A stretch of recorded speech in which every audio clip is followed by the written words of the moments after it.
Assalamualaikum warahmatullahi wabarakatuh. Bismillah, alhamdulillah, wassalatu wassalamu ala rasulillah wa ala alihi wa ashabihi wa mawala. Allahumma salli ala sayyidina Muhammadin wa ala alihi wa ashabihi ajma'in, amma ba'du. Saudaraku yang dirahmati oleh Allah Subhanahu wa taala, saya Lumatul Arif SPDI, penyuluh agama Islam, kantor Kementerian Agama Kabupaten Ogan Komering Ulu Timur. Perkenankan untuk menyampaikan sebuah kultum di bulan suci Ramadan 1441 Hijriah ini dengan tema malapetaka itu bernama lisan. Saudaraku yang dirahmati oleh Allah Subhanahu wa taala, di antara anggota tubuh manusia yang diciptakan oleh Allah Subhanahu wa taala yang paling krusial adalah lisan. Lisan merupakan perangkat di dalam tubuh manusia yang bisa menimbulkan manfaat, namun sekaligus mudarat yang besar bila tak bisa dalam atau tidak benar dalam penggunaannya. Karena itu ada pepatah Arab yang mengatakan salamatul insan fi khifdil lisan. Keselamatan seorang tergantung pada lisannya. Melalui kata-kata seorang bisa menolong orang lain, dan lewat kata-kata pula seseorang bisa menimbulkan kerugian tak hanya bagi dirinya sendiri, tapi juga bagi orang lain. Karena saking krusialnya, Islam bahkan hanya memberikan dua pilihan terkait fungsi lisan itu sendiri, untuk berkata yang baik atau diam saja. Seperti bunyi hadis riwayat Imam Al-Bukhari, "Wa man kana yu'minu billahi wal yaumil akhir walyakul khairan aw liyasmut." Siapa yang beriman kepada Allah dan hari akhir, hendaklah dia berkata yang baik atau diam. Rasulullah Shallallahu Alaihi Wasallam mendahuluinya dengan mengungkapkan keimanan sebelum memperingatkan tentang bagaimana sebaiknya lisan digunakan. Keimanan adalah hal yang mendasar bagi setiap Islam.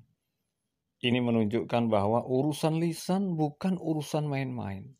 Hadis di atas bisa difahami sebaliknya, atau mafhum mukhalafah, bahwa orang-orang yang tidak bisa berkata yang baik, maka patut dipertanyakan kualitas keimanannya kepada Allah dan hari akhir. Ini menarik saudaraku, karena lisan ternyata berkaitan dengan teologi. Kenapa pula dihubungkan dengan keimanan kepada Allah dan hari akhir? Hal ini tentang pesan bahwa segala ucapan yang keluar dari mulut kita sejatinya selalu dalam pengawasan Allah Subhanahu wa taala. Ucapan itu juga mengandung pertanggungjawaban, bukan hanya di dunia melainkan nanti sampai di akhirat pula. Orang yang berbicara sembrono tanpa mempertimbangkan dampak buruknya mengindikasikan pengabaian terhadap keyakinan bahwa Allah selalu hadir menyaksikan dan hari pembalasan pasti akan datang. Allah juga mengutus malaikat khusus untuk mengawasi setiap ucapan kita. Ma yalfidu min qaulin illa ladaihi raqibun atid. Tak ada suatu kalimat pun yang diucapkan melainkan ada di dekatnya malaikat pengawas yang selalu hadir. Al-Quran surat Qaf ayat 18. Saudaraku yang dirahmati oleh Allah Subhanahu wa taala, di zaman modern ini ucapan atau ujaran